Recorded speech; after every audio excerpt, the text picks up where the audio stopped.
नमस्कार दोस्तों, Uttarakhand study junction में आप सभी का एक बार फिर से स्वागत है। दोस्तों, जैसा कि आप जानते हैं, हम यहाँ जनसंचार एवं पत्रकारिता विषय को परीक्षा की दृष्टि से बहुत ही सरल और व्यवहारिक तरीके से कवर कर रहे हैं। आज की इस वीडियो में हम जनसंचार से जुड़े कुछ ऐसे महत्वपूर्ण प्रश्नों को देखने वाले हैं जो सीधे-सीधे एनसीईआरटी की कक्षा 11 और 12 की पुस्तकों पर आधारित है और जिनसे अक्सर प्रतियोगी परीक्षाओं में प्रश्न पूछे जाते रहे हैं। यह हमारी इस सीरीज का तीसरा पार्ट है जहां हम एमसीक्यू के माध्यम से पूरी थ्योरी को समझने का प्रयास कर रहे हैं ताकि परीक्षा में कोई भी प्रश्न न छूट जाए। अगर आपने अभी तक इसके पहले के 2 पार्ट नहीं देखे हैं तो वीडियो के डिस्क्रिप्शन या प्लेलिस्ट में जाकर उन्हें जरूर देख लें ताकि पूरा टॉपिक आपको एकदम क्लियर हो जाए। तो चलिए दोस्तों, बिना समय गंवाए आज के इन महत्वपूर्ण प्रश्नों की शुरुआत करते हैं। तो हमारे पास पहला प्रश्न आ रहा है आपका कि संचार शब्द की उत्पत्ति किस संस्कृत धातु से हुई है। संचार क्या हो रहा है इसमें, चर चर धातु आ रही है ना, तो क्या होना चाहिए, इसका आंसर होना चाहिए आपका बी। ठीक है, अब देखें कि संचार शब्द में चर धातु से बना है जिसका अर्थ है चलना या एक स्थान से दूसरे स्थान तक पहुंचना। सूचनाओं और संदेशों का एक जगह से दूसरी जगह पहुंचना ही क्या है, संचार है। तो इसमें आपको एक शब्द का भी क्या पता चल रहा है, देखो शब्द की उत्पत्ति भी पता चल रही है। तो किसी भी टॉपिक में पूछा जाता है ना कि भाई अगर जैसे संधि है तो ये संधि किस शब्द का है या विग्रह किस शब्द का है, तो उसी तरीके से कि हम आज संचार पढ़ने तो संचार शब्द की उत्पत्ति से जुड़ा हुआ ये प्रश्न रहा है। नेक्स्ट देखते हैं कि प्रसिद्ध संचार शास्त्री विल्बर श्रम ने संचार को क्या माना है। तो ये एनसीईआरटी की जो किताब है ना, इसमें पूरा का पूरा एक चैप्टर है जनसंचार के माध्यम उसकी। तो हम क्या कर रहे हैं उसमें, हम किस तरीके से कर रहे हैं, देखो उसका क्या है कि वो भी प्रत्येक जो भी चैप्टर होता है ना, प्रत्येक अलग अलग भाग में होते हैं। तो हम एक भाग के पूरे प्रश्नों को करेंगे, उसी के माध्यम से पूरी थ्योरी। अब आपको वो चैप्टर पढ़ने की जरूरत है ही नहीं, कहाँ इधर उधर भटकते रहो, मैं आपके लिए पूरी मेहनत करके आया हूँ। ठीक है, तो प्रसिद्ध समाजशास्त्री क्या कौन है हमारे, विल्बर श्रम ने संचार को क्या माना है, क्या उन्होंने सूचनाओं का संग्रह माना है, क्या क्या सूचनाओं का संग्रह समाज संचार हो सकता है, नहीं, बिल्कुल भी नहीं। भाषा का ज्ञान, नहीं, भाषा का ज्ञान तो आपको किसी भी भाषा का अपना ज्ञान होगा, तो इसका ये मतलब नहीं कि आप उसको क्या मानेंगे, संचार मानेंगे, नहीं। केवल बोलना, नहीं, ये संचार नहीं हो सकता। तो क्या होना चाहिए, इसका आंसर होना चाहिए बी, अनुभवों की साझेदारी। जो आप अनुभव है उसकी साझेदारी जब होगी तभी तो वो संचार का माध्यम होगा। मैंने कोई अनुभव लिया, आपसे वो शेयर करा, तो क्या हुआ, तब जाके संचार हुआ ना। मैंने कोई न्यूज़ सुनी, उसको आपको बताया। अब यहाँ पर क्या हुआ, यहाँ पर क्या हमारी सिर्फ भाषा का ज्ञान हो सकता है क्या, नहीं। केवल मैं बोल रहा हूँ ये हो सकता है, नहीं। खाली सूचनाओं का संग्रह मैंने करा, फिर वो तो मैंने संग्रह करा, पर जब मैं आप के पास उसे बोल रहा हूँ तो क्या हो रही है, अनुभव की साझेदारी हो रही है। मैंने किसी चीज को अनुभव करा, उसके बाद आपको बताया है। ठीक है, जब आपको बताया है तो जाकर के क्या हुआ, ये संचार हुआ। तो जो इन्होंने कहा, कौन थे हमारे प्रसिद्ध संचार शास्त्री, यह है विल्बर श्रम। इन्होंने संचार को क्या माना है, अनुभवों की साझेदारी माना है। अब हम इसका एक्सप्लेनेशन देखते हैं कि विल्बर श्रम के अनुसार संचार तब सफल होता है जब 2 या 2 से अधिक व्यक्ति अपने अनुभवों को आपस में क्या करते हैं, बांटते हैं। तो तब क्या होता है, आपका संचार सफल होता है। नेक्स्ट क्वेश्चन देखो, संचार प्रक्रिया में संदेश भेजने वाला व्यक्ति क्या कहलाता है। अब जैसे जो बोल रहा है, जिसने संदेश दिया है, क्या वो प्राप्तकर्ता हो सकता है क्या, नहीं। प्राप्तकर्ता तो वो होगा ना जिसके पास वो संदेश आएगा। संचारक या स्रोत ये हो सकता है क्या, या डिकोडर हो सकता है, गेट कीपर हो सकता है। तो क्या होना चाहिए भाई, संचारक या स्रोत जहां से आ रहा है। ठीक है, भेजने वाला क्या होगा, स्रोत ही तो होगा। तो इसमें क्या होना चाहिए, आंसर आपका बी होना चाहिए कि संचारक या स्रोत जो है वो कौन होता है, संचार प्रक्रिया में संदेश भेजने वाला होता है। ठीक, ये वाले जो क्वेश्चन है ना आपके, ये यूके पीसीएस का जो पेपर आता है ना आपका, जो सेकंड पेपर कम्युनिकेशन का भी, उसमें वो आते हैं क्वेश्चन, तो उसमें भी ये आपका मदद करेगा। ठीक है, यहाँ यूके ट्रिपल एससी में तो करेगा ही करेगा, पर जो सी सेट का पेपर होता है उसमें भी इसके क्वेश्चन बनते हैं। तो इसे जरा अच्छे से पढ़ना है। देखो व्याख्या क्या है, जो व्यक्ति संचार प्रक्रिया की शुरुआत करता है और संदेश भेजता है उसे क्या बोल सकते हैं, सोर्स बोल सकते हैं। सोर्स क्या है भाई, कोई न्यूज चैनल हम देख रहे हैं तो सोर्स क्या है, उसका सोर्स क्या है, जहां से वो न्यूज लेके आया है उसने हमें दी, अब हम वो न्यूज सुन रहे हैं, तो वो क्या हो गया हमारे लिए सोर्स, क्या हो गया, वो पर्टिकुलर न्यूज चैनल हो गया या पर्टिकुलर समाचार पत्र हो गया, या हमें कोई वैसे करके बता रहा है। कोई भी कम्युनिकेशन, आपने कोई सूचना किसी को देनी, आप घर गाँव की बात है, पहले घर गाँव में आपने देखा होगा ना, जैसे शादी के कार्ड भेजने हैं आपको, या ये संचार कैसे हो रहा था, गाँव में एक धार लगती थी पहले कि भाई आज यहाँ फला फला चीज है, या पूरे गाँव में आज यहाँ मीटिंग है, तो एक धार लगी, तो वो क्या है, संचार का, तो उसने संचार भेज दिया ना, पूरे गाँव में वितरित हो गया है वो। तो वो कौन है, वो हमारा क्या हो गया, सोर्स हो गया हमारे पास भाई, कि गांव के प्रधान ने वहां पर सोर्स हो गया, जिसने आवाज लगाई है, तो वहां पर क्या हो गया, वो सोर्स आता है। तो जो भेज रहा है वो सोर्स है और जो ले रहा है वो प्राप्तकर्ता हो गया। ठीक है, वो रिसीवर में आ जाता है। नेक्स्ट क्वेश्चन देखो, एनकोडिंग का क्या अर्थ होता है? आपने देखा होगा कंप्यूटर में भी पूछा जाता है। संदेश को नष्ट करना क्या एनकोडिंग हो सकता है? बिल्कुल नहीं। ठीक है। संदेश प्राप्त करना हो सकता है क्या? नहीं भाई, एनकोडिंग मतलब प्राप्त करना तो नहीं हो सकता। ठीक है। क्या होना, शोर मचाना? नहीं, बिल्कुल भी नहीं। क्या होना चाहिए इसका आंसर? इसका होना चाहिए संदेश को भाषा या संकेतों में बांधना। भाई हमने एक संकेत बना दिया ना, जो मतलब कोई चीजें हैं, इंफॉर्मेशन आपके पास आई, इधर से भी आई उधर से भी आई, सब जगहों से टूटी फूटी इंफॉर्मेशन आई। अब उसका आप पूरा पैराग्राफ बनाओगे ना, तो वो उसको क्या बोलेंगे हम? एनकोडिंग करना उसकी। ठीक। तो देखो, अपने विचारों को भेजने के लिए उन्हें एक विशेष भाषा या कोड में ढालना एनकोडिंग या कोटीकरण कहलाता है। ये किस में भी आता है? आपके कंप्यूटर में भी ये आता है। ठीक है। तो क्या हो गया? एनकोडिंग क्या हो गया? संदेश को भाषा में या संकेतों में बांधना। भाई हमने हमारे पास कुछ इन्फॉर्मेशन यहाँ से आई, कुछ यहाँ से आई, कुछ यहाँ से आई, अब हमने उसका पूरा पैराग्राफ बना दिया। अब हमने वो सीधे बोल दिया कि नहीं नहीं, वहां पर ये घटना हुई थी। अब देखा होगा आपने कहीं पे कोई घटना घटी, किसी ने कुछ बोला, किसी ने कुछ बोला, किसी ने कुछ बोला, अब वो तीनों जुड़ करके क्या हो जाएगा? पूरी न्यूज बन जाएगा कि हाँ आपको जोड़ना कहाँ से? हाँ सबसे पहले ये हुआ, उसके बाद ये हुआ, उसके बाद ये हुआ, क्योंकि प्रत्यक्षदर्शी सब चीज अलग अलग देख रहे हैं। किसी ने आपको कुछ बताया, किसी ने आपको कुछ बताया, किसी ने आपको कुछ बताया।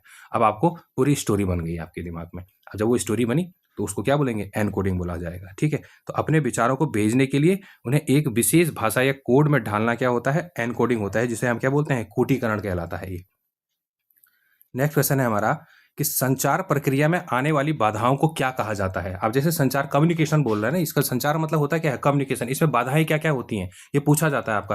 ये सी सेट में भी पूछा जाता है और यूके ट्रिपल एससी के पेपरों में भी पूछा जाता है। अगर आप डीएलएड वगैरह की तैयारी कर रहे हैं तो वहां भी ये पूछा जाता है, क्योंकि संचार एक आज के डेट में सब चीज संचार पे ही तो डिपेंड है। तो क्या है कि संचार प्रक्रिया में आने वाली बाधाएं पूछ रहा है। कम्युनिकेशन में बैरियर कौन कौन से आते हैं? क्या माध्यम हो सकता है? क्या फीडबैक हो सकता है? क्या शोर हो सकता है? या डिकोडिंग हो सकता है? देखो, माध्यम हो सकता है क्या बाधा? नहीं हो सकता। बाधा हो सकता है, पर कब? ये बहुत ही क्या है आपका द्वितीयक तृतीयक प्रकार के बाधा हो जाएगा। जो प्राथमिक बाधा है वो क्या है? अगर कहीं पर हल्ला हो रहा है, आपको कुछ सुना ही नहीं दे रहा है, तो वो मुख्य क्या हो गई? आपकी बाधा हो गई। तो क्या होना चाहिए इसमें? फीडबैक तो मतलब ही नहीं। फीडबैक तो ये होता है कि आपको रिजल्ट क्या मिल रहा है। फीडबैक मतलब रिजल्ट होता है। आपकी एनकोडिंग और डिकोडिंग मतलब क्या होता है कि भाई मैंने जो चीज भेज दी है वो वहां कैसी प्राप्त कर रहा है, उसे क्या बोलेंगे? डिकोडिंग बोलेंगे। अब ये क्या हो गया आपका? शोर। शोर होगा तो क्या होगा? संचार प्रक्रिया में बाधा जरूर होगी। कहीं पर कुछ चीज आप बोल रहे हो, इतना ज्यादा शोर हो गया कि वो सामने वाला सुन ही नहीं सका। तो सबसे मेन चीज बाधा क्या है? प्राइमरी बाधा क्या है कि भाई वो उसको एनकोड कर पा रहा, डिकोड कर पा रहा, नहीं कर पा रहा, वो तो सेकंड चीज है, पर वो पहुंच ही नहीं पा रही है आपकी चीज शोर के कारण। क्या होना चाहिए इसका आंसर? इसका आंसर होना चाहिए आपका शोर। अब देखो कि संचार के रास्ते में आने वाली किसी भी रुकावट को क्या कहते हैं? शोर कहा जाता है। यह शोर तकनीकी हो सकता है, मानसिक या भौतिक भी हो सकता है। ठीक। नेक्स्ट क्वेश्चन देखते हैं। संदेश प्राप्तकर्ता की प्रतिक्रिया को संचार प्रक्रिया में क्या कहा जाता है? अब जो प्राप्त करते हैं, देखो संदेश प्राप्त करता है कि प्रतिक्रिया बोल रहा है ना, मैंने कोई चीज बोली, सामने वाले ने वो चीज सुनी, अब वो उसमें क्या जवाब देगा, तो उसको क्या बोलते हैं हम लोग? उसको बोलते हैं फीडबैक। क्या बोलते हैं इसे? फीडबैक। इनको एनकोडिंग, स्रोत, डिकोडिंग नहीं, स्रोत तो मैंने बताया ना जिसने संदेश दिया है। ठीक। और जिस भाषा में दिया है उसे क्या बोलेंगे? एनकोडिंग। अब वो क्या करेगा? डिकोड करेगा।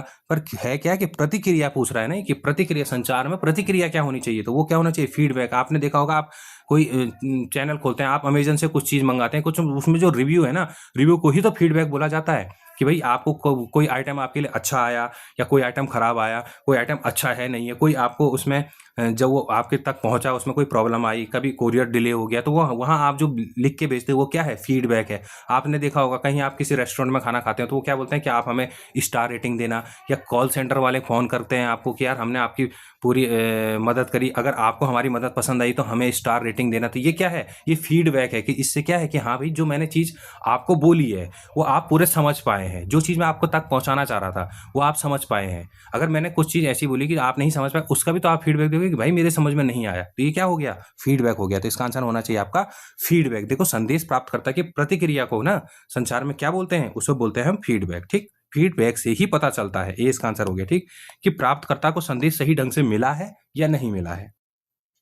नेक्स्ट देखो, संचार एक प्रक्रिया है, इसका क्या अर्थ है? देखो आप वो पढ़िए, इसके ऑप्शन पढ़िए। यह एक जगह स्थिर रहता है क्या? संचार क्या एक जगह स्थिर रहता है? नहीं, बिल्कुल भी नहीं। यह निरंतर चलने वाली एक जीवंत प्रक्रिया। हाँ बिल्कुल, चलने वाली एक जीवंत प्रक्रिया। आज यहाँ है, आज आपने यहाँ से कल वहां गई, कल वहां से परसों गई, मतलब ये चीजें फैलती जा रही है। तो क्या है, ये एक जीवंत प्रक्रिया है। ठीक, तो इसका आंसर तो सीधे सीधे बी हो गया, क्योंकि अगर इसका सी देखो, क्यों केवल मशीनों से संभव नहीं भाई, हम मशीनें क्या है, हम आपस में बोल रहे हैं, इसमें मशीन थोड़ी चाहिए। यह एक भौतिक वस्तु है। देखो, भौतिक वस्तु माध्यम हो सकता है भौतिक, पर संचार के माध्यम भौतिक के साथ साथ क्या होता है, हम आवाज लगा रहे हैं, हम संकेत दे रहे हैं, तो उसमें हर जगह क्या होगा, भौतिक वस्तु ही थोड़ी आएगी। तो ये भी गलत, ये भी गलत, ये भी गलत। क्या हो गया आपका बी आंसर हो गया कि यह निरंतर चलने वाली क्या है, एक जीवंत प्रक्रिया है। ठीक है, संचार कभी रुकता नहीं, यह सूचनाओं के आदान प्रदान की एक सतत प्रक्रिया है। आज भी न्यूज है, कल कोई और न्यूज बन रही है, परसों कोई और न्यूज बन रही है, सब चीजें मतलब हर चीज, हर घटना का न्यूज बनती है, तो वो क्या होता है, वो संचार ही तो उसका बढ़ता रहता है। नेक्स्ट क्वेश्चन देखो, सफल संचार के लिए संदेश की सबसे अनिवार्य शर्त क्या है। जो संदेश है ना, इसकी एक अनिवार्य शर्त तो होगी ना, क्या वो बहुत लंबा होना चाहिए, इतना लंबा होना चाहिए कि वो आदमी समझ ही नहीं आ रहा, पहले की चीज भूल गया, तो ये तो बिल्कुल नहीं हो सकता। वह केवल अंग्रेजी भाषा में हो नहीं, आपकी कोई भी भाषा हो, संचार तो आपका संदेश है, संदेश आप किसी भी भाषा में भेजो, आप सांकेतिक रूप में भेज सकते हो, आप चित्रात्मक रूप में भेज सकते हो। ठीक, वह केवल लिखित हो, ये भी नहीं, ये भी नहीं, ये बहुत लंबा नहीं। तो क्या होना चाहिए, प्राप्तकर्ता के समझने योग्य और स्पष्ट होना चाहिए। जब आपका जो संचार या जो संदेश है ना, वो समझने योग्य होगा और स्पष्ट होगा, तभी तो वो प्रॉपर सफल हो पाएगा वो संचार। तो इसका आंसर क्या हो गया आपका, बी आंसर हो गया। नेक्स्ट क्वेश्चन देखो, संचार प्रक्रिया का पहला तत्व शुरुआत करने वाला कौन होता है। तो क्या होता है आपका, स्रोत या संचारक होता है ना। हमने देखा था अभी, जो संचारक होता है या स्रोत होता है, जहां से वो इन्फॉर्मेशन आ रही है, जहां से वो संचार शुरू हो रहा है। मैं अगर कोई चीज बोल रहा हूँ, मैंने आज ये जनसंचार की जो क्लासेस शुरू करी, तो मैं क्या हो गया इसमें, स्रोत या संचारक हो गया। आप क्या हो गए इसमें आप इसमें प्राप्तकर्ता हो गए। अब जब आपको ये चीज़ें समझ में आ जाएगी, आपको ये क्लासेस बहुत अच्छे से समझ में आ रही हैं, और आपने अगर मुझे बोला कि नहीं ये क्लासेस बहुत अच्छी हैं, एमसीक्यू के माध्यम से हमारा पूरा एनसीईआरटी का जो सिलेबस में लिखा गया है ये कवर हो रहा है, तो ये क्या है, मेरे लिए फीडबैक है। कैसा फीडबैक है, ये पॉजिटिव फीडबैक है कि जो मैंने आपको देना चाहा आपने वो प्राप्त कर लिया। ठीक, तो ये क्या हो गया आपका, स्रोत या संचारक होता है कौन, जो शुरुआत करने वाला है। आप क्या है इसमें, जो आप इसे देखेंगे क्लास को, आप हो गए प्राप्तकर्ता। ठीक, और जब आप उसमें रिव्यू देंगे, आप लाइक करेंगे, कमेंट करेंगे, तो ये क्या हो गया, ये हो गया फीडबैक। नेक्स्ट क्वेश्चन देखो, संचार खत्म होने का अर्थ मृत्यु है, यह कथन किस संदर्भ में प्रयुक्त हुआ है। संचार केवल जीवित व्यक्ति करते हैं, नहीं भाई, संचार जीवन की निशानी है और यह निरंतर चलता रहता है। अभी हमने देखा था ना कि निरंतरता बनी हुई है, तो ये बिल्कुल ठीक है।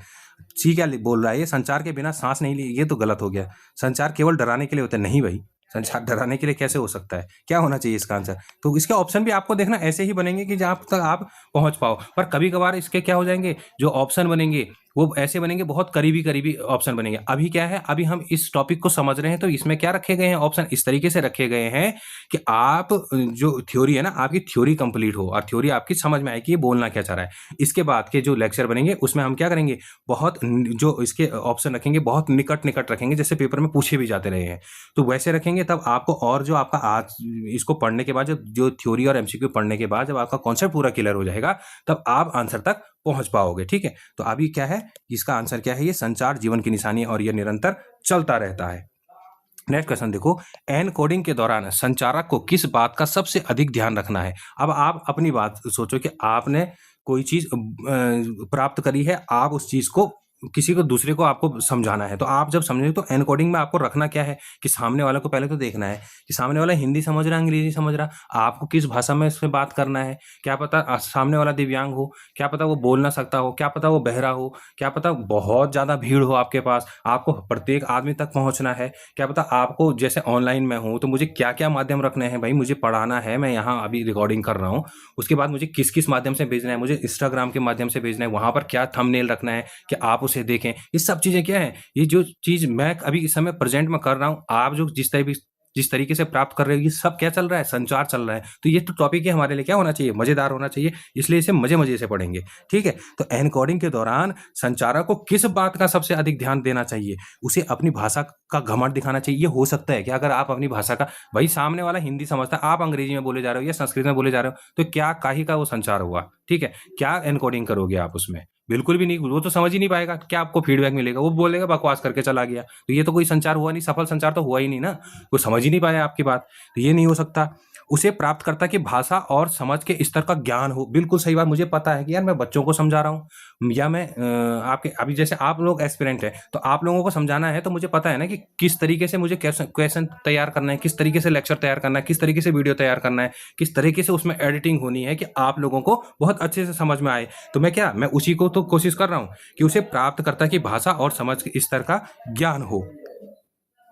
तो तीसरा ऑप्शन हमारे पास क्या आ रहा है कि उसे केवल कठिन शब्दों का प्रयोग करना चाहिए। देखो, केवल अगर कठिन शब्दों का प्रयोग करेगा तो वैसे भी जो सामने को आप जिसको आप समझाना चाह रहे हो वो तो समझ ही नहीं पाएगा। आप कुछ ऐसे टर्मिनोलॉजी यूज करने लग जाओ किसी ग्रामीण आदमी के पास कि जो उसे समझ आ ही नहीं रहा। आप इकोनॉमिक्स की टर्मिनोलॉजी यूज कर रहे हो तो क्या उसे समझ आएगा? क्या उसे जीडीपी, आपका रियल जीडीपी, नॉमिनल जीडीपी ये समझ आएगा? नहीं आएगा ना। उसे उस तरीके से समझाना पड़ेगा, भाई कौन सी चीज कैसी तरीके से महंगी हो रही है, ये क्यों महंगी हो रही है, क्या इनकम टैक्स होता है, तो उसका क्या होता है। तो आप उसके स्तर को जब समझोगे तभी जाकर के आप अपना क्या कर पाओगे, जो आप उसको मैसेज देना चाह रहे हो वो पहुंचा पाओगे। तो इसका आंसर होना क्या चाहिए? तो बी होना चाहिए। उसे प्राप्तकर्ता की ना भाषा और समझ के स्तर का ज्ञान होगा तो आप उसे बहुत अच्छे से मैसेज पहुंचा पाओगे। तो इसका आंसर होना चाहिए आपका बी।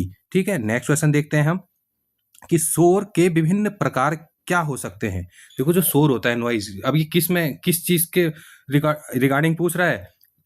ये पूछ रहा है संचार के रिगार्डिंग। देखो, शोर क्या हो सकता है आपका, क्या हो सकता है? केवल बाहर से आने वाली आवाज़ों को आप शोर बोल सकते हो? नहीं। अगर आप ऑनलाइन काम कर रहे हो तो यहीं से नहीं, कहीं कोई कॉन्फ्लिक्ट, अगर जैसे कोई भी आपका बैरियर किस पे आ रहा है, ऑनलाइन बैरियर आ रहा है, तो वो भी तो आपका शोर में ही माना जाएगा भाई, वो भी तो बैरियर लग रहा है। तो क्या होना चाहिए इसमें कि देखो, केवल बिजली का खराब होना नहीं भाई, ये हो सकता है। केवल ये क्या जहाँ पूछ रहा है, केवल नहीं, बिजली का खराब होना एक माध्यम हो सकता है, एक प्रकार हो सकता है।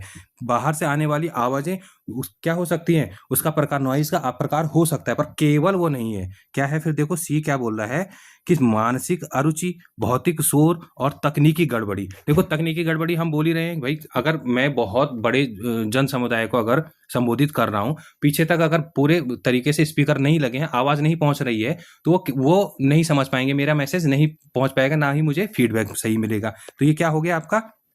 तकनीकी गड़बड़ी होगी। अब भौतिक शोर कैसा हो गया भाई?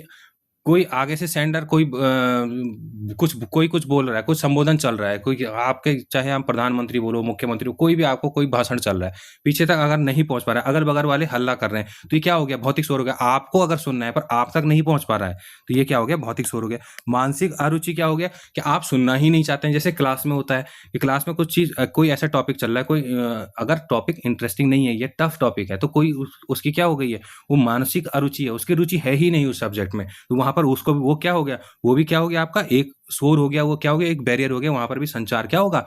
पूरा नहीं होगा, सफल नहीं हो पाएगा, क्योंकि जो संचार देना चाह रहा है वो तो अपनी पूरी मेहनत कर रहा है, अब सामने वाले की रुचि ही नहीं है, तो वो उस तक पहुंच नहीं पाएगा। ठीक, तो क्या होना चाहिए? मानसिक अरुचि, भौतिक शोर और तकनीकी गड़बड़ी क्या है? शोर के प्रकार हो सकते हैं। ठीक, नेक्स्ट देखो आप, अब ये देख लो ना कि संचार में शोर का मतलब सिर्फ हल्ला नहीं होता। यदि रेडियो में सिग्नल नहीं आ रहे तो वह भी तकनीकी शोर है। यदि पढ़ने वाले का मन पढ़ाई में नहीं लग रहा है तो वो मानसिक शोर है। यदि पास में डीजे बज रहा है तो वो भौतिक शोर है। ये तीनों क्या है? चीजें संदेश को प्राप्तकर्ता तक पहुंचने से क्या करेंगे? रोकेंगे। ये क्या है? बैरियर है। नेक्स्ट क्वेश्चन देखो, संचार प्रक्रिया में फीडबैक का सकारात्मक पॉजिटिव होने का क्या अर्थ है? मैंने आपको फीडबैक बोला ना कि आप लोग जब आप वेबसाइट में रिव्यू देते हैं, आप किसी होटल को रिव्यू देते हैं, या आपने कोई सर्विस ली है, आप जेप्टो को दे दो, जोमेटो को दे दो, ब्लिंकिट हो गया आपका, ये क्या है? आप इनको जब रिव्यू देते हो, भाई आपको अच्छा फूड मिल गया तो आपने दिया कि भाई बहुत अच्छा है, कि जोमेटो ने आपकी अच्छी वो करी है, खातिरदारी बढ़िया करी, तो वहाँ पर क्या आएगा आपका? पॉजिटिव आएगा। अब किसी ने डिले कर दिया, किसी ने गंदा खाना दे दिया, किसी ने जो आपने डिलीवरी के लिए मंगाया था वो नहीं मिला। आपने देखा होगा कि जब आप ऑनलाइन शॉपिंग करते हैं तो कई चीज़ें क्या होती हैं, आपके वो फिट ही नहीं आ रहा है, आपने किसी दूसरे कलर का कपड़ा मंगाया, कोई दूसरा आ गया, कुछ दूसरी चीज़ मंगाई, कुछ दूसरी ही चीज़ आ गई। तो ये क्या है? क्या यहाँ पर क्या आ रहा है? यहाँ पर आप जो फीडबैक दोगे कि भाई आपके द्वारा जो दी गई सेवा है इससे हम खुश नहीं हैं, तो वहाँ पर क्या आएगा? वहाँ पर जो फीडबैक आएगा वो नेगेटिव आएगा। ठीक है, तो आप देखो कि फीडबैक का सकारात्मक होने का अर्थ क्या होगा? संदेश भेजने वाला हार गया है। बिल्कुल भी नहीं। ऐसा हार क्यों गया भाई? ये नहीं हो सकता। ठीक है, संदेश में बहुत सारी गलतियां हैं, ये भी नहीं हो सकता कि भाई बहुत सारी गलतियां हैं, ये तो मतलब ही नहीं हो सकता कि गलतियां बहुत सारी हैं। तो भाई आया तो है ही ना आपके पास। इसमें क्या होना चाहिए? इसका आंसर होना चाहिए कि संचार प्रक्रिया सफल हुई है और संदेश सही रूप से समझा गया है। क्या होना चाहिए आपका? सकारात्मक हो गया कि हाँ, आपने जो चीज, कोई संबोधन हुआ, आप तक आया, आप आप उसको पूरा समझ, जैसे कोई क्लास लेक्चर देख लो, अगर मैं आपको ये अभी पढ़ा रहा हूँ, आपके पूरे समझ में आ रहा है, तो क्या हो गया, ये संचार प्रक्रिया बिल्कुल सफल हो गई, ये क्लास सफल हो गई है। क्योंकि क्या है कि जो चीज़ मैं आपको समझाना चाह रहा हूँ आप वो समझ गए। आप आज का जो जनसंचार का जो लेक्चर है, इसके जो हमारे इम्पोर्टेंट एमसीक्यू हैं, जो भाग 1 के हम कर रहे हैं, अगर ये आपको पूरा समझ आ गया तो क्या हो गया यहाँ पर, वही देखो क्लास भी सफल हो गई।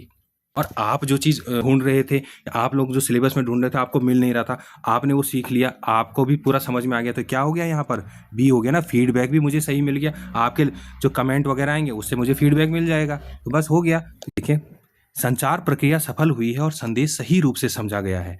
क्या है, पॉजिटिव फीडबैक है। जब प्राप्तकर्ता वही जवाब देता है जिसकी संचारक ने उम्मीद की थी, तो उसे सकारात्मक फीडबैक कहते हैं। इससे यह साबित होता है कि एनकोडिंग और डिकोडिंग दोनों सही तरीके से हुई है और माध्यम ने अपना काम अच्छे से किया है। मतलब मैंने जो आपको पढ़ाया है और आपने वो चीज़ समझ ली है, आपके एग्जाम में जब क्वेश्चन आएंगे आप उसे कर लोगे, तो क्या होगा, ये पूरा पॉजिटिव फीडबैक आएगा। आप मुझे बोलोगे, आप कमेंट करके, लाइक करके, कि नहीं ये क्लासेस अच्छी हैं, ये समझ आ रही हैं, या ऐसे ही चाहिए आप किसी और भी प्लेटफॉर्म में देख रहे हो, तो अगर आपको समझ में आ रहा हो तो आप बोलोगे ना उसे कि हाँ भाई ये अच्छी क्लासेस है, आप उसको बोलोगे कि यहाँ से पढ़ने में फ़ायदा हुआ है क्योंकि मुझे सब चीज़ समझ आई, जो चीज़ वो समझाना चाह रहे थे हम समझ गए। तो ये क्या हो गया, संचार प्रक्रिया सफल हुई है। नेक्स्ट क्वेश्चन देखो, संचार प्रक्रिया में माध्यम किसे कहा जाता है? विज्ञापन दिखाने वाली मशीन क्या माध्यम हो सकता है? ये देखो नहीं, बिल्कुल भी नहीं। वह रास्ता या साधन जिससे संदेश गुजरता है, जैसे हवा, इंटरनेट, तार, ये बिल्कुल सही हो गया आपका कि भाई हाँ, जो है ना, जैसे हम लोग क्या इंटरनेट के थ्रू जुड़े हुए हैं, उसके बाद हम यूट्यूब जो हमारे पास है उससे जुड़े हुए हैं, ठीक है, हम ऑनलाइन ऐप से जुड़े हुए हैं, हम टेलीग्राम ग्रुप से जुड़े हैं, तो ये क्या है, हमारे साधन हो गए, ठीक। वह रास्ता जो आपका क्या है, जहाँ से साधन गुजरता है। देखो, संदेश को एक जगह से दूसरी जगह ले जाने के लिए किसी न किसी वाहन की ज़रूरत होती है। जब हम आमने-सामने बात करते हैं तो हवा की तरंगें माध्यम होती हैं, ठीक? जब हम फ़ोन पर बात करते हैं तो टेलीलाइन हमारी जो, या सैटेलाइट माध्यम होता है, और जब हम अभी ये देख रहे हैं तो हमारे लिए क्या है, इंटरनेट पूरा माध्यम है। नेक्स्ट क्वेश्चन देखो, संचारक सेंडर का संदेश पर पूरा अधिकार होना क्यों आवश्यक है?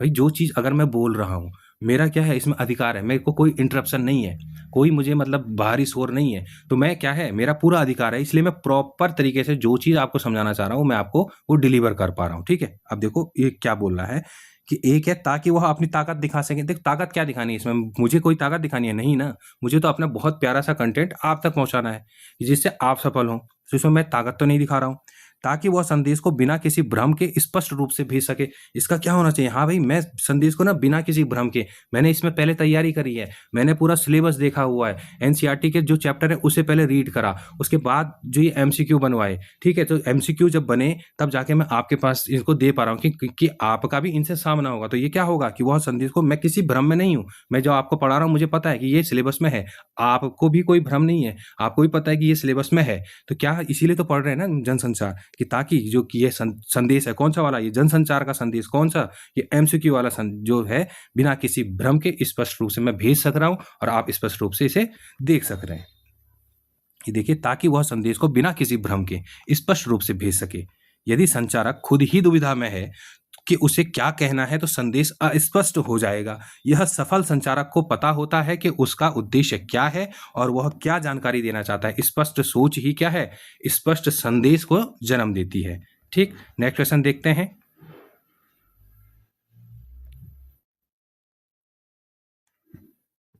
कि निम्नलिखित में से कौन सा कथन क्या है, गलत है। इसका मतलब इसमें 3 कथन सही हैं। अब पहले हम चारों कथन पढ़ते हैं। संचार अनुभवों की साझेदारी है, ये हमें पता है कि हाँ भाई अनुभव की साझेदारी ही तो है, तो ये तो बिल्कुल सही है। संचार संचार केवल मनुष्यों तक ही सीमित है, नहीं। आप संचार तो भैया आप कहीं भी कर सकते हैं संचार, आप पक्षियों को भी तो देते हैं कि आप उसको किसी लैंग्वेज में उससे बात कर रहे हैं, वो आती तो है आपके पास, जानवरों के साथ भी तो आपका संचार है, तो ये केवल मनुष्यों तक सीमित है, नहीं, बिल्कुल नहीं। संचार एक जटिल और जीवंत प्रक्रिया है, भाई ये भी ठीक बात है, ठीक है ना। और ये क्या है आपका, फीडबैक संचार की सफलता का सबसे बड़ा प्रमाण है, ये भी बिल्कुल ठीक बात है, ये ठीक बात है। यह संचार केवल मनुष्य तक सीमित है, ये नहीं है, क्योंकि पशु पक्षियों से भी आप संचार कर रहे हैं। तो क्या पूछ रहा था, गलत पूछ रहा था, गलत क्या हो गया आपका, बी गलत हो गया, क्योंकि ये केवल मनुष्य तक नहीं सीमित है, ये तो सब जगह सर्वव्याप्त है भाई, ठीक। अब देखो, यह कथन गलत है क्योंकि संचार केवल मनुष्य तक सीमित नहीं है। पशु पक्षी भी अपनी आवाजों और संकेतों के माध्यम से एक दूसरे से संचार करते हैं। हालांकि मनुष्यों का संचार माध्यम बहुत अधिक विकसित और तकनीकी है, लेकिन संचार की मूल जो प्रवृत्ति और प्रकृति के है वो सभी जीवों में क्या है, पाई जाती है। नेक्स्ट क्वेश्चन देखो, क्या संचार प्रक्रिया में शोर को पूरी तरह हटाया जा सकता है? क्या जो शोर होता है ना, नॉइज, जिसको हम पूरी तरीके से हटा सकते हैं? बिल्कुल ऐसा नहीं। क्यों? अगर पूरी तरीके से हटा सकते तो हमने एक समय जब संचार हो रहा था तो हमने हटा दिया होता। आज तक हम ये चीज़ पढ़ नहीं रहे होते कि कैसे हटाना है, क्या चीज़ कम होनी चाहिए। इसका मतलब क्या है कि पूरी तरह हटाया तो नहीं जा सकता। ठीक, तो क्या है, इसे केवल कम किया जा सकता है। पूरी तरह हटाना क्या है, असंभव है। अगर हटाना होता तो पहले ही हटा दिया। हमसे पूर्वज जो ये पूरा चैप्टर बना के बैठे हैं, इन्होंने पहले ही अपना क्या, ये जो आपका जो नॉइज है, ये शोर है, ये पूरा हटा दिया होता। तो नहीं हट पाता है। आपके बगल वाला शोर कर रहा है, आप क्लास में बैठे हुए हैं, आपके बगल वाला शोर कर रहा है, आप तक वो मैसेज पहुंचेगा ही नहीं जो आपको टीचर समझाना चाह रहा है। या कहीं पर संबोधन चल रहा है, कहीं पर कोई प्रेजेंटेशन हो रही है, कहीं कॉन्फ्रेंस में बैठे हुए हो आप, कहीं आप न्यूज़ चैनल देख रहे हो, कहीं आप मैच देख रहे हो, आपको कुछ पता ही नहीं चलेगा कि भाई स्कोर कितना हो, क्योंकि आपके अगल बगल कोई हल्ला कर रहा है। तो क्या है, ये इसको हटाना क्या है, नामुमकिन है। क्योंकि इसे हम सिर्फ कम करने की कोशिश कर सकते हैं। आप बोल सकते हो भाई हल्ला मत कर, या कहीं पर कोई तकनीकी खराबी आ गई तो उसे सुधारोगे, है ना। ये तकनीकी खराबी तो कहीं भी आ सकती है, कभी भी आ सकती है, क्योंकि है तो ये तकनीकी जो मशीनरी होती है, ये खराब तो होती ही होती है, बनाई तो इंसानों द्वारा है। तो क्या है कि नहीं, इसे केवल कम किया जा सकता है, पूरी तरह हटाना क्या है, असंभव है। तभी इसका बी आंसर हो जाता है। अब देखो, इसे केवल कम किया जा सकता है, पूरी तरह हटाना असंभव है, क्योंकि दुनिया में कोई भी तकनीक 100% शोर मुक्त संचार नहीं कर सकती। हमेशा कुछ ना कुछ बाहरी तकनीक या मानसिक रुकावट मौजूद रहती है। एक अच्छे संचार माध्यम का लक्ष्य इस शोर क्या है, न्यूनतम करना होता है, ताकि संदेश की क्या रहे, गुणवत्ता बनी रहे। नेक्स्ट देखो, डिकोडिंग की सफलता मुख्य रूप से किस पर निर्भर करती है? देखो, डिकोडिंग क्या होगा, जो प्राप्त कर रहा है ना, उस पे ये डिपेंड करेगी। और एनकोडिंग क्या होगी, जो मैं भेज रहा हूँ, मैं किस तरीके से, मुझे पता है कि किस तरीके से क्वेश्चन तैयार करने हैं, तो मैंने इनकोड कर रखा। अब डिकोडिंग आपको है कि किस तरीके से उन्हें लेना है, किस तरीके से आप नोट्स बनाओगे, आप उसको पूरा अच्छे से कवर करके जाओगे। ठीक, तो क्या हो गया, टीवी की कीमत पर क्या क्या डिकोडिंग की सफलता निर्भर करती है? नहीं भाई, टीवी तो आपका सस्ता भी होगा, अगर आपके क्लियर आपको आवाज़ सुनाई दे रही है। आपको 15 अगस्त के प्रधानमंत्री का संबोधन, चाहे आप ब्लैक एंड व्हाइट टीवी में देखो, चाहे आप रेडियो में देखो, चाहे मोबाइल में देखो, अगर आप तक आ रही है तो इसमें टीवी तो कोई रोल है ही नहीं इसका, तो ये हटा दीजिए। प्राप्तकर्ता की योग्यता और कोड भाषा के ज्ञान पर देखो, पता है जिसको हिंदी समझ आ रही हो तो वो समझेगा।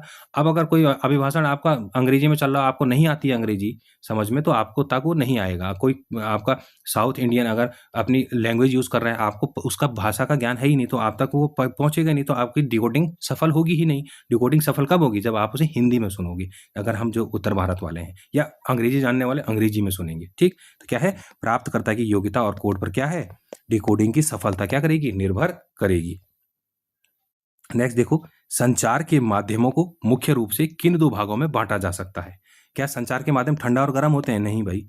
प्राकृतिक इंद्रियां और कृत्रिम तकनीकी उपकरण, ये हो सकता है। देखो, प्राकृतिक इंद्रियां भाई, हाँ हम ले रहे हैं भाई, हम समझ रहे हैं, किसी चीज़ को महसूस कर रहे हैं, ठीक है, तो वो प्राकृतिक इंद्रियां होगी। कृत्रिम क्या है, तकनीकी उपकरण है, हम हेडफोन लगा रखा है, हम चीज़ सुन रहे हैं, लाउड स्पीकर लगे हुए हैं, तो हम जा करके सुन रहे हैं, तो ये क्या हो गया, आपका कृत्रिम तकनीकी उपकरण हो गया। ठीक है, केवल लिखित और मौखिक नहीं हो सकता, सरकारी और निजी इसमें रोल नहीं है आपका।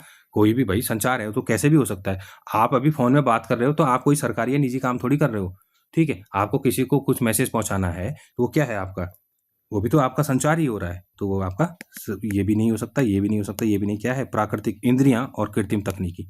देखो, अब देखो कि संचार के दो तरह के माध्यम होते हैं। एक क्या होता है, प्राकृतिक, जिसमें हम अपने मुंह, कान और हाथों के संकेतों का प्रयोग करते हैं। दूसरा क्या है, कृत्रिम या यांत्रिक, जिसमें हम फोन, कंप्यूटर, रेडियो, टेलीविजन आदि उपकरणों का सहारा लेते हैं। आधुनिक युग में कृत्रिम माध्यमों का महत्व क्या है, बढ़ता जा रहा है। अभी हम जो संवाद कर पा रहे हैं, मैं आपको पढ़ा पा रहा हूँ, आप उसे पढ़ पा रहे हैं, ये क्या है आपका, ये भी तो कृत्रिम माध्यम ही है ना। हमारे पास जो हमारा इंटरनेट है, हम ये जो टेलीग्राम से लगे हुए हैं, इंस्टाग्राम से, फेसबुक से, तो क्या कर रहे हैं, ये हमारा क्या है, कृत्रिम माध्यम के कारण ही संचार क्या हो पा रहा है, संभव हो पा रहा है।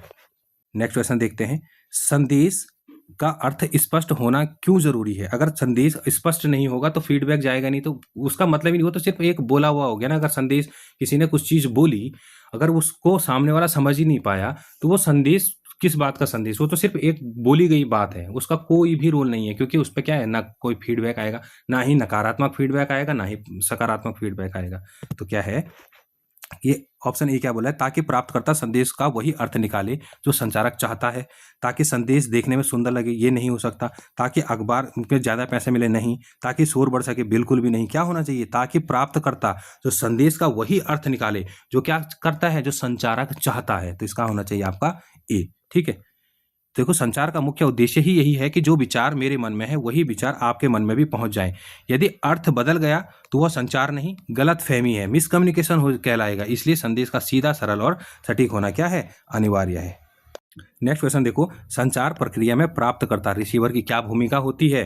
वह केवल संदेश को पढ़ता है, नहीं, वह संदेश ग्रहण करता है, उसे डिकोड करता है और प्रतिक्रिया देता है। हाँ भाई, मैंने आपको कुछ पढ़ाया, आपने जो फीडबैक दिया कि ये क्वेश्चन आपको अच्छे लग रहे हैं या आपके काम के हैं नहीं है, ये सिलेबस में ये लिखा है कि नहीं है, अगर आपने देखा कि ये लिखा ही नहीं है और मैं सिर्फ पढ़ाया जा रहा हूँ, तो क्या हो जाएगा, ये तो आप उसमें प्रतिक्रिया दोगे कि नहीं कि भैया आउट ऑफ सिलेबस है। जैसे हम देते ही हैं, कभी कोई आयोग ने कुछ क्वेश्चन पूछ लिया कि भैया आउट ऑफ सिलेबस है, तो हम क्या बोलेंगे, वो फीडबैक तो दे ही रहे हैं, चाहे हम नकारात्मक दे रहे हैं। पॉजिटिव देते कि हाँ हाँ ये तो बिल्कुल आपने बिल्कुल सिलेबस से दिया है, जैसा सिलेबस में लिखा गया है एनसीईआरटी वाला, तो ये वही पोर्शन कर रहे हैं। 11th-12th में जो चैप्टर दिया गया है जनसंचार के माध्यम और जनसंचार, हम उसी को कवर कर रहे हैं। तो ये क्या है, बिल्कुल जो हमारा क्या है, जो हम मैं चाहता हूँ कि आपको दूँ, आप भी चाहते हैं कि यार ये वाला जो हमारे पास लिखा गया है ये सिलेबस में, हम इसको ग्रहण कर लें। तो ये क्या हो गया कि रिसीवर की भूमिका होगी कि संदेश ग्रहण करेगा, डिकोड करेगा और प्रतिक्रिया देगा कि हाँ ये काम की चीज है। देखो, प्राप्तकर्ता संचार की आखिरी कड़ी है। वह न केवल संदेश को सुनता है, न पढ़ता है, बल्कि उसे समझकर उस पर अमल भी करता है। प्राप्तकर्ता की भूमिका सक्रिय होनी चाहिए, क्योंकि उसी के फीडबैक से संचारक को अपनी सफलता का पता चलता है। तो ये जो हम अभी पढ़ रहे हैं जनसंचार, अब आप बोलेंगे कि इसके हमने ज़्यादा क्वेश्चन नहीं देखे, पर अगर आप यूकेपीसीएस का पेपर दे रहे हैं तो वहाँ आपको इसके क्वेश्चन मिलेंगे। और अभी तक यूके ट्रिपल एस जो है वो अभी तक आपके किसके सरकारी पत्र जो थे, अर्थशास्त्र के पत्र, शासकीय पत्र, उनमें क्वेश्चन पूछ रहे हैं, उसे तो हम करेंगे ही कवर, क्योंकि वहाँ से तो पूछे जा रहे हैं। जनसंचार छूट रखा है, कभी पता चला अपनी किस्मत में यही आ गया, तो हम कवर पूरा करके चलेंगे ना, कि हमको रिस्क लेना ही नहीं है 1 या 2 नंबर का। ठीक है, कि हम ये सोचेंगे कि यार इससे तो क्वेश्चन उतने ज़्यादा नहीं बनते हैं, तो हम इसे ना पढ़ें, और बन गए तो वो छूट जाएगा, और बन गए और आपने पढ़ा है तो आपका तो सीधे सीधे आप प्रॉफिट में हो, आप 2 नंबर आगे बढ़ जाओगे। तो तब क्या होता है ना कि जो मेरिट आती है ना लास्ट में, उसका डर नहीं रहता है। 70 जाए 72 जाए, आप 75 से ऊपर चलोगे, क्योंकि आपने वो क्वेश्चन भी सही कर दिए जो औरों ने गलत करे हैं। ठीक, नेक्स्ट देखो, कोड या भाषा पर संचारक का अधिकार क्यों आवश्यक है। जो कोड होता है ना, उसमें भाषा या संचारक का अधिकार इसलिए भी आवश्यक है, वो अपनी विद्वता दिखाना चाहता है, कि जैसे हमने अब देखा था कि ताकत दिखाना चाहता है, नहीं, बिल्कुल भी नहीं, ताकि वह अपने विचारों को सही और सटीक शब्दों में बांध सके। बिल्कुल, मैं कोई चीज़ है ना, कोई पैराग्राफ में बनाना है, कोई भाषण है आपको, या कोई न्यूज़ है आपके पास, किसी आपके संवाददाता ने, किसी ने कुछ बोला, किसी ने कुछ बोला, किसी ने कुछ बोला। अब क्या है कि वो हमको पूरा हम एक पैराग्राफ में बना देंगे कि हाँ हमको ये लगा, इसके बाद ये होना है, इसके बाद ये होना है। हम उसको एक न्यूज़ फॉर्मेट में डाल देंगे, या उसको संदेश बना देंगे। या जैसे आपको कोई क्वेश्चन पूछ लिया, मेंस में आप कोई क्वेश्चन लिखते हैं, आपको पता है कि 1857 की क्रांति क्यों हुई थी, तो अब आपको पता है, ये आपके दिमाग में सब चीज़ें आ रही हैं कि ये इसलिए, ये कारण है, ये कारण है, ये कारण है। पर आप क्या करोगे, सबसे पहले लिखोगे ना कि भाई ऐतिहासिक कारण, उसके बाद क्या है भौगोलिक कारण, उसके बाद तात्कालिक कारण, क्योंकि आपको एक फॉर्मेट में देना है। तभी तो आप सामने वाले को समझा पाओगे। जो आपका आंसर लिख पढ़ेगा, जो मेंस की कॉपी चेक करेगा आपकी, तो वो देखेगा ना कि हाँ इसने बिल्कुल सही लिखा है, बिल्कुल एक फॉर्मेट में लिखा है। ये वही है, ताकि वो क्या करे, अपने विचारों को सही और सटीक शब्दों में इनकोड करे। बांधना मतलब लिखना, ये जो चीज़ें हैं। ठीक, तो इसका क्या हो गया, आपका बी हो गया। नेक्स्ट देखो, इस संचार प्रक्रिया में उद्देश्य जो बोलते हैं ना पर्पज, कौन निर्धारित करता है। संचार प्रक्रिया में उद्देश्य कौन करेगा निर्धारित। देखो, प्राप्तकर्ता करेगा कि नहीं, भाई मैंने जो चीज पढ़ा रहा हूं तो ये मुझे पता है ना, पर्पस तो मेरा है इस चीज को पढ़ाने का। आपका तो वो पर्पस सिर्फ पढ़ना है, रिसीव करना है कि आपके काम का है कि नहीं है। ठीक, तो इसमें क्या हो गया, उद्देश्य कौन निर्धारित करेगा, मैं निर्धारित कर रहा हूं ना कि मुझे आज जनसंचार ही पढ़ाना है। मुझे जो 11th और 12th की एनसीईआरटी में जो चैप्टर दिया गया है उसको किस तरीके से पढ़ाना है, एमसीक्यू के माध्यम से पढ़ाना है। क्यों पढ़ाना है, क्योंकि आपका जो सामना होना है वो एमसीक्यू से होना है, ना कि थ्योरी से। तो इसलिए मैं इसको एमसीक्यू के माध्यम से लेके आया हूं कि आपका पूरा चैप्टर भी वो हो गया, आपको पढ़ने की जरूरत ही नहीं है 11th-12th की। नहीं तो आप कहाँ एक चैप्टर के लिए पूरी 11th-12th की एनसीईआरटी तो पढ़ोगे नहीं, या उसे बाजार से खरीद के तो लाओगे नहीं। तो इसलिए उसका जो है ना वो पर्पस मैंने बना दिया कि भाई मैं उस चैप्टर को पढ़ूंगा, उससे मैं एमसीक्यू बनाऊंगा और उसके एमसीक्यू में आपको दूंगा। ठीक, तो यहाँ पर क्या होना चाहिए, स्रोत या जो संचारक है इसमें क्या है, ये निर्धारित करेगा क्या, संचार प्रक्रिया के उद्देश्य को। ठीक, तो इसका आंसर हो गया आपका बी। नेक्स्ट क्वेश्चन देखते हैं हम कि फीडबैक संचार प्रक्रिया के किस चरण के ठीक बाद आता है। देखो फीडबैक कब आएगा, जब मैंने यहाँ से वीडियो भेज दिया आपको, आपने वीडियो पढ़ लिया, अब आपको अच्छा लगा या बुरा लगा, आपने यहाँ फीडबैक भेजा, तो कब किसके बाद आया, ये रिसीवर के बाद आया ना, प्राप्तकर्ता ने जब प्राप्त कर लिया उसके बाद आया ना। तो कब आया, संदेश प्राप्त हो गया ना, उसके बाद उसको समझ लिया आपने, डिकोडिंग कर लिया कि यार ये तो काम का चीज़ है या नहीं है, तो इसको लिख के भेजो। ठीक है, कमेंट में लिख के भेजो या कहीं भी लिख के भेजो। तो क्या हो गया आपका 20 का आंसर हो गया। देखो संदेश प्राप्त होने और उसे समझने के बाद क्या होगा, जब संदेश प्राप्तकर्ता तक पहुंच जाता है, वह उसे पूरी तरह समझ लेता है, तभी वह फीडबैक दे सकता है। बिना संदेश समझे दिया गया जो जवाब है या फीडबैक नहीं कहलाता। इसलिए डिकोडिंग के बाद किसकी बारी आती है, फीडबैक की बारी आती है। नेक्स्ट क्वेश्चन देखो, संचार की सबसे छोटी और बुनियादी इकाई क्या है। क्या एक शब्द है या ध्वनि या संकेत है, या पूरा अखबार आपका संचार है, या इंटरनेट का जाल है, या टेलीविजन चैनल है। देखो टेलीविजन का चैनल है, उसमें तो एक साथ अगर आपने एक चैनल लगाया है, इसका ये मतलब थोड़ी कि और चैनल काम नहीं कर रहे हैं, तो काम तो बहुत से कर रहे हैं। तो बुनियादी क्या हो सकता है कि सिर्फ एक इकाई क्या हो सकती है जिसको आप सुनना चाह रहे हो ना। ठीक है, तो वो क्या होता है, पूरा अखबार भी एक साथ पढ़ सकते हो क्या, नहीं, एक पर्टिकुलर इन्फॉर्मेशन ही तो पढ़ोगे। ठीक है, तो क्या होना चाहिए कि एक शब्द, ध्वनि या संकेत। इसका आंसर क्या होना चाहिए आपका, ए होना चाहिए। ठीक है, तो देखें एक शब्द या ध्वनि क्या संकेत। ठीक है, विस्तृत व्याख्या क्या हो गई कि संचार की शुरुआत एक छोटी सी ध्वनि, एक शब्द या हाथ के एक इशारे से हो सकती है, या छोटी इकाइयां मिलकर ही बड़ी संदेश और सूचना तंत्र का निर्माण करती है। आपने देखा होगा एक शब्द रुको, या कोई चीज जब भी बोलते हैं कि संबोधन होता है, कि कभी बोलते हैं कि भारत माता की, सब के सब बोलते हैं जय, तो क्या है, ये भी तो एक क्या है, संचार ही तो हो रहा है ना, एक शब्द ही तो है ना। और आपने संकेत देखा होगा भी, जैसे अब ट्रैफिक पुलिस वाला है, एक संकेत ही तो कर रहा है कि आओ, एक सीटी बजाए और आओ, हाथ से जैसे ही एक्शन करेगा तो वो भी क्या है, पूरा का पूरा संचार हो रहा है। तो हमने आज ना जो जनसंचार और माध्यमिक 11वीं-12वीं का किताब में दिया गया हिंदी के सिलेबस में, उसमें भी क्या करा, जो जनसंचार वाला टॉपिक है उसमें भी, उसका भी हमने एक पार्ट देखा कि भाई जनसंचार किसे कह रहे हैं, इनकोडिंग डिकोडिंग क्या चीज़ है, फीडबैक क्या चीज़ है। तो इससे ही रिलेटेड, जैसे अगर वो 10 पेज का कोई चैप्टर है तो उसमें मैंने क्या करा कि 3 पेज का जो स्टार्टिंग लिखा, एक भाग कि भाई हाँ जनसंचार क्या होता है, कैसे होता है, किसने इसे क्या कहा, उसके एमसीक्यू बनाए। अब आपको वो 3 पेज पढ़ने की जरूरत नहीं है, वो 3 पेज हमने किस में कन्वर्ट कर दिए हैं, एमसीक्यू में कर लिए हैं। ऐसे ही हम जनसंचार के दूसरे वाले भी देखो, 3 वीडियो में मैं जनसंचार का एक चैप्टर पूरा खत्म कर दूंगा जो हमारा एनसीईआरटी वाला है। ऐसे ही हम पत्र लेखन वाला कंप्लीट कर देंगे, ऐसे ही हम पत्रकारिता वाला कर देंगे। तो मुश्किल से 10 क्लासेज में आपको सिर्फ क्या करना है, एक बार इन वीडियो को देखना है अभी बिल्कुल, फिर आप एग्जाम से पहले आप 2 की स्पीड में उसे देख लेना, तो आपका रिवीजन हो जाएगा, आपके क्वेश्चन बिल्कुल सही हो जाएंगे। आपको जो 1-2 नंबर की कहीं कमी पड़ रही है ना, वो यहाँ से हम पूरी करते हुए चलेंगे। ऐसे ही हम क्या करेंगे, कंप्यूटर के भी चैप्टर निकालेंगे, कंप्यूटर के चैप्टर से जहाँ से क्वेश्चन वो पूछ रहा है, जितने पूछ रहे हैं, हम थ्योरी और उसको एमसीक्यू को एक साथ कर लेंगे। तो क्या होगा कि हमें अब नंबर चुराने हैं। देखो 50, 60, 70 नंबर सबके ही आ रहे हैं, आपको क्या करना है, वो 5 या 6 नंबर एक्स्ट्रा लेने हैं जहां से सिलेक्शन हो रहा है। तो वो 5 या 6 नंबर एक्स्ट्रा कैसे आएंगे, थोड़ा सा एक्स्ट्रा एफर्ट करके। तो वो एक्स्ट्रा एफर्ट हम कर रहे हैं। अगर वीडियो आपको अच्छा लगा हो तो लाइक जरूर करें, अपने दोस्तों के साथ शेयर करें, और ऐसी ही महत्वपूर्ण क्लासेस के लिए उत्तराखंड स्टडी जंक्शन चैनल को सब्सक्राइब करना ना भूलें। अगर आपके मन में इस टॉपिक से जुड़ा कोई भी सवाल या डाउट है तो आप कमेंट बॉक्स में लिख सकते हैं, हम उसका जवाब जरूर देंगे। मिलते हैं दोस्तों अगली वीडियो में, तब तक पढ़ते रहिए, मेहनत करते रहिए और सफलता की ओर बढ़ते रहिए। धन्यवाद।